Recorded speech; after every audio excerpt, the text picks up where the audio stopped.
చదువులు పూర్తిగా తిరోగమనంలోకి వెళ్ళిపోయాయి. గవర్నమెంట్ బడులలో పిల్లలు జాయిన్ కావడంలా. విద్య పరిస్థితి అది, వైద్యం పరిస్థితి ఇది. రైతుల పరిస్థితి చూస్తే ఏ పంటకు కూడా ఈరోజు కనీసం గిట్టుబాటు ధరలు రాని పరిస్థితిలోకి ఏ పంటకు రాని పరిస్థితి. అంత దారుణంగా ఈరోజు వ్యవసాయం జరుగుతూ ఉంది. రైతుల గురించి పట్టించుకునే పరిస్థితి లేదు. మరీ ముఖ్యంగా యుద్ధం పేరు చెప్పి వంట నూనె కేజీ 40 రూపాయలు ఇప్పటికే పెంచేసినారు. పప్పుల ధరలు ఇప్పటికే కేజీ 15 నుంచి 20 రూపాయలు పెరిగిపోయింది.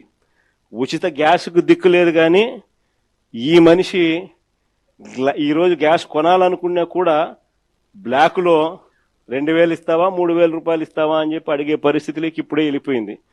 ఒకవైపున గ్యాస్ పరిస్థితే, ఈయన గ్యాస్ మాటలతో గ్యాస్ లైటింగ్తో ఇప్పటికీ ఈ పరిస్థితి ఉంటే, ఈ పెద్ద మనిషి ఇప్పుడు కిరోసిన్ ఇస్తాడంట. 1 లీటర్ కిరోసిన్ ఇస్తాడు, పండగ చేసుకోమంటాడు. అసలు కిరోసిన్ ఇస్తే స్టవ్లు ఆడుండాయి. అందరికి గ్యాస్ స్టవ్లు ఉన్న పరిస్థితి నుంచి ఇప్పుడు కిరోసిన్ స్టవ్లు కిరోసిన్ స్టవ్లు లేవు. ఈయన 1 లీటర్ కిరోసిన్ ఇస్తా పండగ చేసుకోమంటాడు. యుద్ధం పేరు చెప్పి గుడ్ల రేట్లు కూడా పడిపోయిన పరిస్థితిలో ఈరోజు రైతు అల్లాడుతూ ఉన్నాడు. మొక్కజొన్న క్వింటాలకు 1400 కొనే నాతుడు లేడు. కొక్కోకు ధర లేదు, శనగ పంటకు ధర లేదు, అరటి పంటకు ధర లేదు, టమాటో పంటకు ధర లేదు. రైతుల పరిస్థితి ఇది.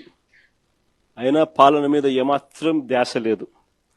ఈ మనిషి చంద్రబాబు నాయుడు గారి పాలనలో ఈరోజు పాలనంతా ఒకవైపు ఇట్లా కనపడుతూ ఉంటుంది.